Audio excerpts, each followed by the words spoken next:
8e journée du top 14, le Racing 92 battu à Castres reçoit Pau qui vient de perdre contre La Rochelle et qui reste sur 2 revers de rang. Les deux équipes espèrent donc une réaction dans le contenu et en termes de résultats dans cette Paris La Défense Arena.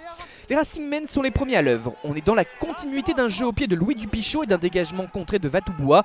Maxime Machenaud ressort sur le grand côté, Antoine Gibert conserve, prend l'info et tape vers l'aile gauche dans la course d'Olivier Clemensac. La prise de balle assurée, Antoine Astoy éliminé par ce cadrage débordement.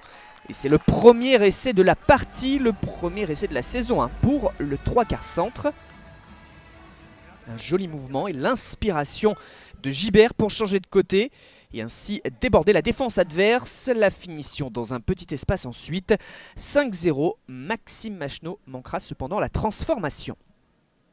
Ensuite, moins d'action, des pénalités de chaque côté. Pau qui reprend l'avantage pour mener 9-8 au moment de cette situation, toute fin de première période. Pas de nouvel essai, mais une nouvelle faute et donc la pénalité de Machenaud.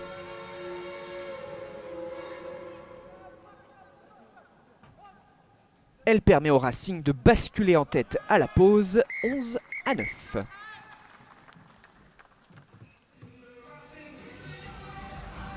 Monsieur Minnery dirigeait jusqu'à présent ce match mais se blesse. C'est donc Monsieur Trenini qui le remplace pour cette seconde période.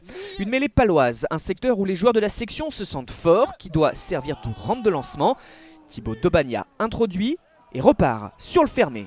Astoy porte le ballon, prend l'intervalle et rafute, sert Elliot Roudil pour une superbe conclusion en première main.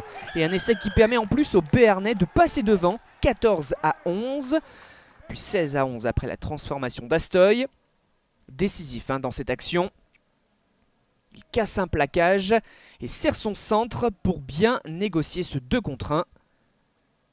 À l'image de cette offensive, Pau joue sans complexe et tente des choses. Suspense total à 10 minutes du terme, le Racing est revenu à 2 points mais Antoine Astoy rajoute 3 points sur cette pénalité. Une solide prestation de l'ouvreur palois dans cette rencontre, précieux au pied et dans le jeu courant. 22-17. Et cette pénale touche à négocier pour les Franciliens en toute fin de duel. Le lancer d'Eddy Benarous qui trouve Donaka Ryan. Le ballon porté. Le Racing doit marquer pour revenir à hauteur à minima. Pour l'instant, Pau résiste en défense. Et on voit le jeune Nolan Le Garec préparer la sortie du ballon. Une première percussion derrière pour porter le danger tout près de la ligne. Libération rapide de Le Garec et Fabien Sanconi qui termine derrière la ligne malgré Alexandre Dumoulin. L'essai du Racing, 22-22. Et ce sera derrière la transformation de la gagne ou presque. On revoit d'abord cette action qui amène la première réalisation de la saison du 3e ligne, ô combien décisive. Le Garec aussi précieux, 18 ans seulement, son 4e match en pro qui se montre très précieux. Trinduc transformera et c'est donc un succès 24-22 du Racing 92.